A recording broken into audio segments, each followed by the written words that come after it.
Sana na po ang inday, kurading, gihatagan siyang panabels o snack. As you see, wala dyan ko kabalon sa ngalan ani, pero lamig siya ng tawon. O, yes, maganyang yung itsura, pero for sure, lamig ni siya. Kaya tawa ko, yummy na yummy, kaayo siya. Tarap! Ano masasabi mo? Namit. Okay kayo. Ha? Okay kayo. Dila, sumo? Hindi naman. Namit siya. Ikaw mo eh. Nga. Ito dahil Zard.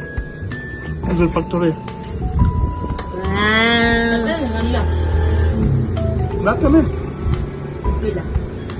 O, ako na po yung mukaon, no? Kaysa na naman una ni Kaon. Itaga naman ako slag statement. So, ako na po yung mukaon. O, mo na itsura sa sulod. O, inikita na nako ha.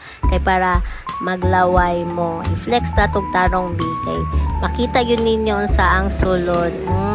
So, yummy dun sa guys. Mga kurading, palit na mo ani kay perting pagkalamia. Kaniyang info, o. O, anam. Nami kay siya, di ba? Bye!